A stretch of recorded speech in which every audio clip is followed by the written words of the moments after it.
lugar, su opinión en relación a este dictamen del INE sobre censurar, bajar, borrar los reportajes de pues los aspirantes del movimiento de la 4T en el sistema público de radio y televisión de su gobierno por parte de el INE, específicamente la consejera Claudia Zavala, presidente.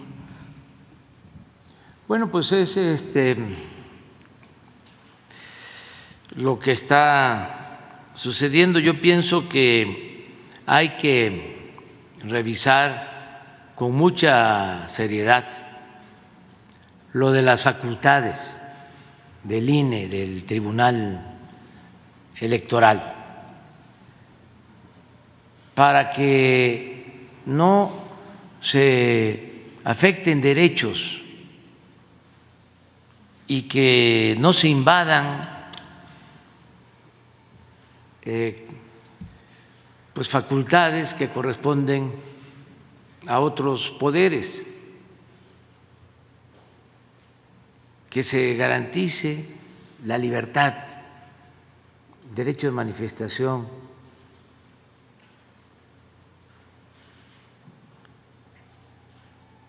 que no se limite a nadie el expresarse, el manifestarse.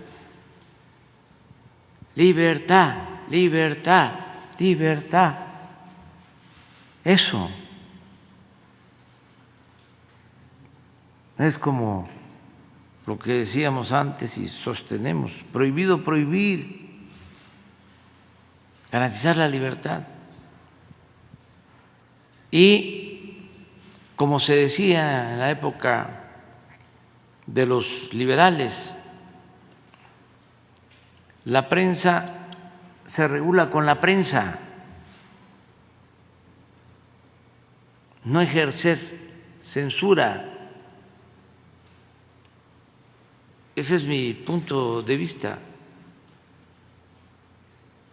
Pero bueno, corresponde a estos organismos que vienen del antiguo régimen y hay que respetar sus decisiones, aun cuando sean francamente violatorias de derechos constitucionales. Hay que respetar. Y por eso también hay que pensar en la necesidad de seguir avanzando en la transformación, porque ya hemos avanzado, pero falta más. Falta limpiar de corrupción el Poder Judicial. Ahí es un reducto para mantener el sistema oligárquico, que no avance la democracia. El Poder Judicial ayuda a las minorías y al conservadurismo. Acaba de dar a conocer un ministro de la Corte de que no se pueden distribuir los libros de texto en Chihuahua. Estamos ante un caso especial de una gobernadora muy reaccionaria, conservadora, irresponsable y politiquera,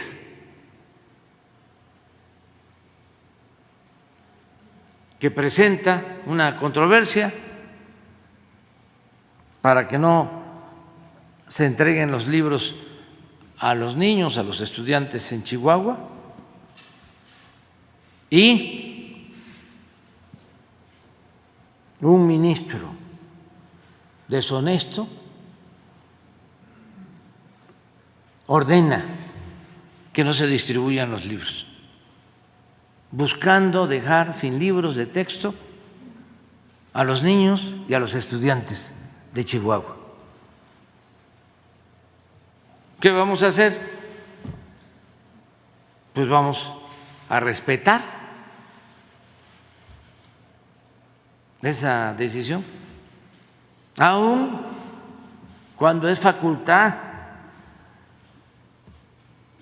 del Poder Ejecutivo Federal la elaboración, la distribución de los libros de texto. Es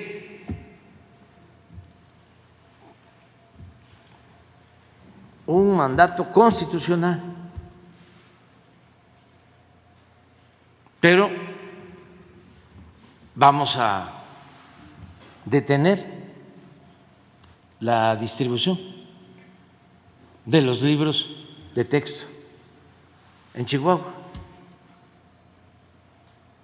Y todo esto está sucediendo. Por eso estoy llamando a que los ciudadanos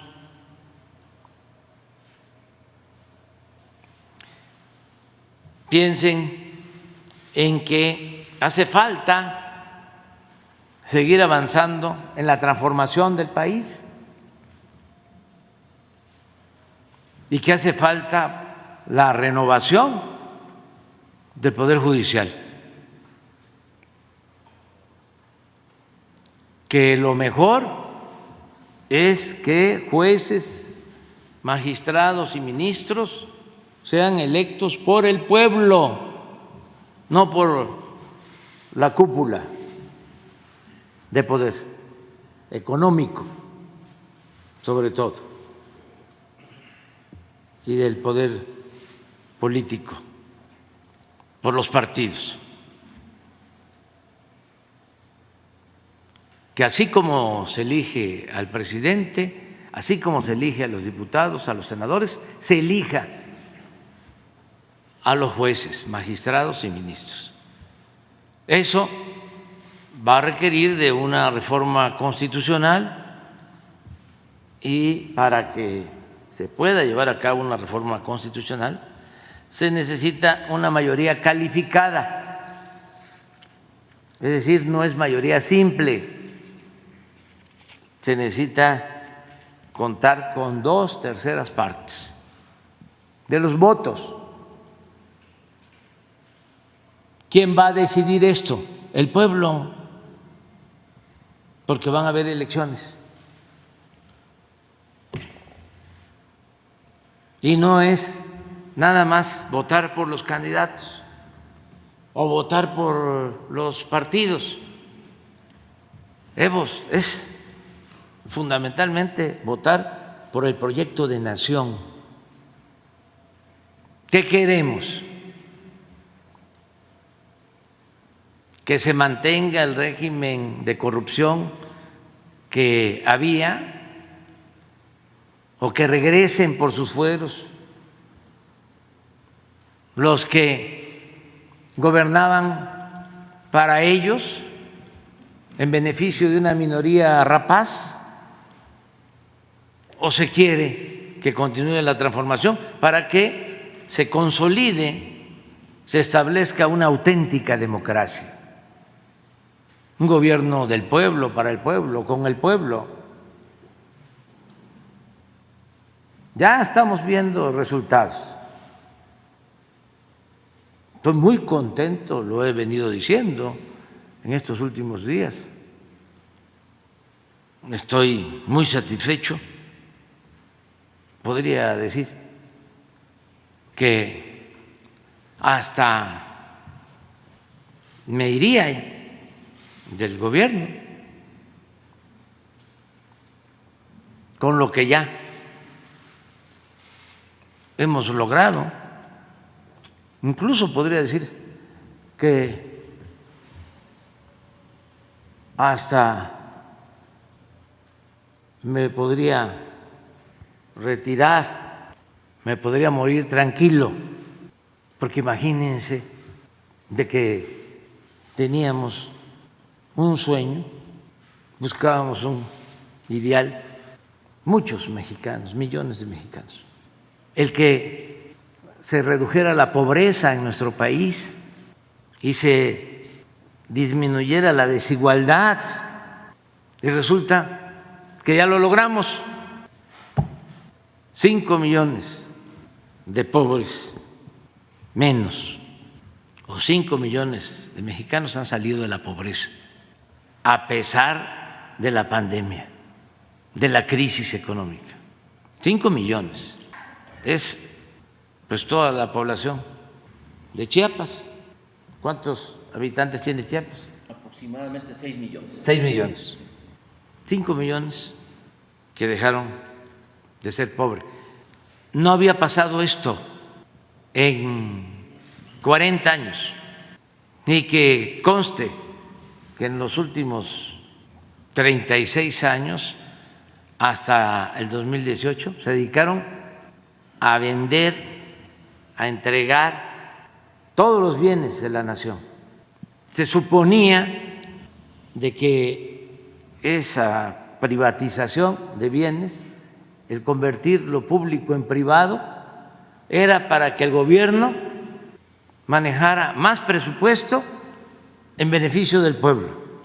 Y entregaron los bancos, entregaron los ferrocarriles, entregaron las minas, entregaron las tierras ejidales, aeropuertos, puertos, avanzaron mucho en la privatización del petróleo, de la industria eléctrica. Ustedes ven cómo justificó Salinas lo de las privatizaciones. Hay un libro que se hizo en ese tiempo, que lo publicó el Fondo de Cultura Económica, de un profesional técnico de esa época, que fue el que actuó como secretario del organismo para la entrega de bienes. Tiene un nombre, un apellido, Robosinski. Tiene un libro, y ahí habla de todo lo que vendieron.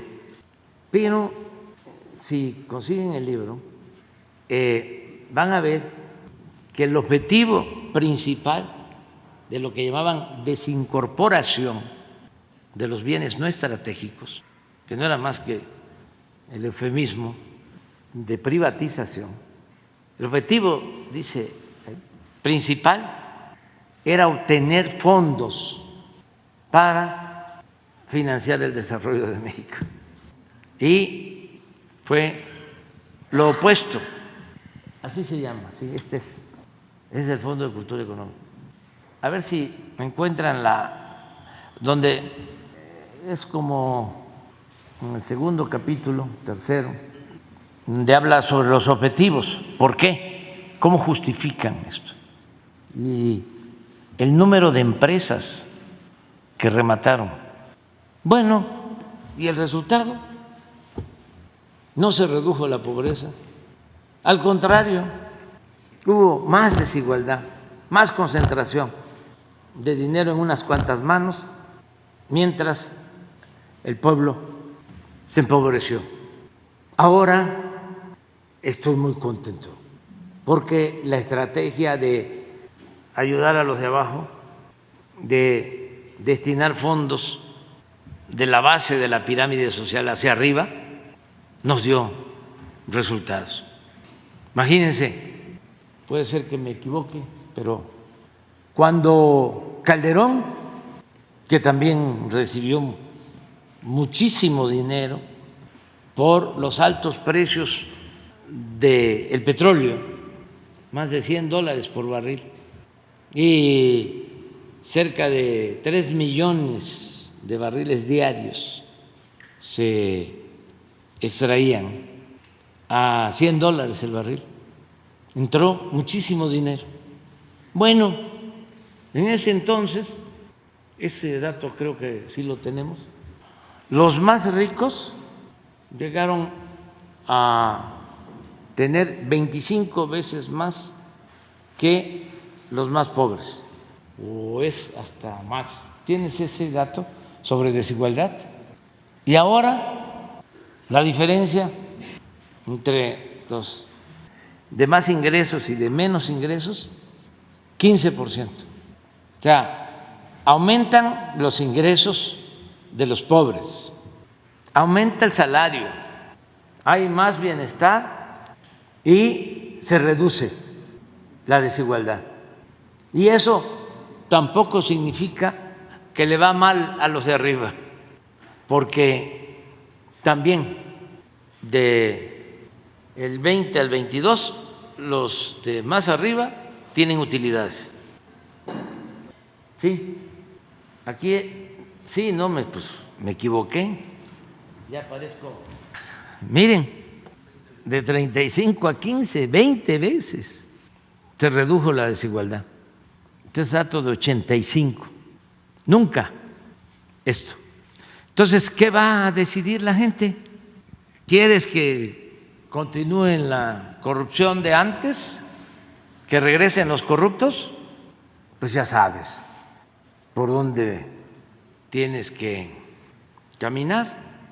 ¿Quieres que continúe el cambio, la transformación en beneficio de todos? Que se haga realidad o que se continúe haciendo realidad, que por el bien de todos, por el bien de todos, primero los pobres, por el bien de todos, primero los pobres, pues también ya sabes qué camino tienes que tomar. Están muy claras las cosas, no hay medias tintas, no hay justo medio entre querer el retroceso o la transformación.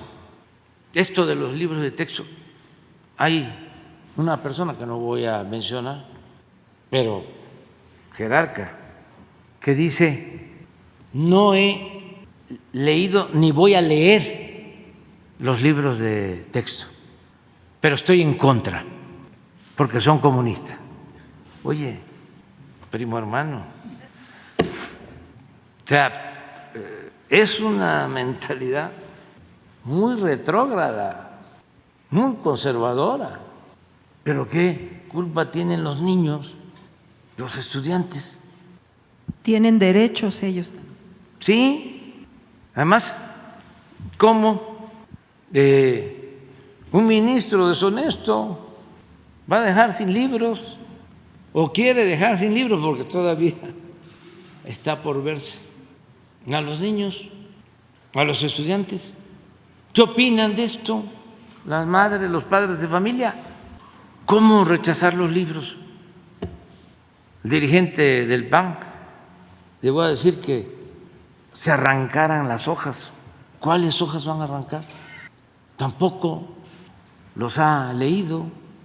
Y todo es politiquería, porque como vienen las elecciones, ya están queriendo manipular. Nada más que la gente ha tomado conciencia y por eso tenemos que seguir adelante. Presidente, la Suprema Corte resolverá a través de una controversia la distribución de los libros de texto. ¿Cómo influirá en la resolución la relación Ejecutivo Federal-Poder Judicial en este conflicto que ahora hay con los libros? Gracias. Pues ya expuse, Liliana, sobre el tema. Lo repito, una autoridad local, considero que actuando de manera irresponsable, con fines politiqueros y además mostrando su conservadurismo extremo, presentó una controversia en la Corte y un ministro deshonesto, creo que se llama Luis María Aguilar, que me consta que es deshonesto y muy conservador, muy adversario nuestro, resolvió que no se distribuyan los libros en Chihuahua. Entonces, nosotros vamos a cumplir con esa resolución, con ese mandato, aun cuando es violatorio de la Constitución, porque es una facultad del Ejecutivo elaborar los libros y distribuirlos, los libros de texto, pero vamos a cumplir. Y se va a continuar con el proceso legal, porque no queremos que por culpa de estos irresponsables y deshonestos y politiqueros, conservadores, reaccionarios, se queden los niños, los estudiantes de Chihuahua sin libros de texto. O ellos van a entregar los libros. Hay que esperar a ver qué resuelven, en definitiva, y entonces pues vamos a decidir. Me gustaría mucho que los papás en Chihuahua opinaran. Sería extraordinario, porque hay manera de conocer los contenidos, están en las redes. Jesús, sí están, sí, entonces que los vean los papás y las mamás, y que después de eso, pues que ellos decidan. No, vamos a esperar a que resuelvan. Donde no hay amparos, pues se van a distribuir. Ya se están distribuyendo, ya están distribuidos en todo el país. Bueno, si no hay amparos en los estados, ¿ustedes no promovieron controversias? Ya los distribuí. Ah, o sea, en Chiapas y en Tabasco, ¿no? Bueno, pues ya son dos, ¿no? Y yo creo que en la mayoría de los estados, los gobernadores, gobernadoras no van a presentar controversias. Esto tiene que ver con el bloque conservador. Es muy claro. Cuando les decía de este personaje que dice, no los he leído y no los voy a leer, pero estoy en contra, pues es parte del bloque conservador. O sea, ¿cómo es el dicho? ¿Dios qué? Sí, Dios los hace y ellos se juntan. Bueno. Están reclamándole a la Sí, pero hay que esperarnos, o sea, hay que esperarnos, porque está interesante, es muy interesante que estos temas se aborden, ayuda mucho, nada de que polariza, no, se politiza, y una cosa es la política y otra cosa es la politiquería. La política es un noble oficio, es lo que permite a un servidor público ayudar a otros, es lo que permite servir, llevar a la práctica el amor al prójimo. Eso es la política. Hablan de comunismo. Primero, no hay la palabra comunismo, pero además, ¿qué entenderán por comunismo? O sea, porque, bueno, en la definición es el comunismo darle a cada quien según sus necesidades. Esa es la definición de comunismo. El Papa Francisco dice, ayudar a los pobres no es comunismo, es cristianismo primitivo. ¿Qué no Jesús Cristo siempre estuvo a favor de los pobres? pues estuvo a favor de los potentados. Que no, de acuerdo a los evangelios, los poderosos de esa época lo seguían, lo espiaban, lo llamaban agitador del pueblo y fueron los que lo crucificaron. ¿No está eso en los evangelios? Ah, qué bien. Defender al pobre no es ser comunista, es el centro del evangelio. Claro. Entonces, sí es importante que se revisen los libros, porque no hay ni siquiera la definición a favor del comunismo. La palabra comunista se usa en un fragmento de un poema donde se llama a que seamos respetuosos de los derechos humanos y que no estemos esperando que nos destruyan a todos y que nos quedemos con los brazos cruzados, porque si vienen por los comunistas, dice el fragmento, yo no soy comunista. Si vienen por los judíos, pues que se los lleven, porque yo no soy judío. Si vienen por los católicos, que se los lleven, porque yo no soy católico.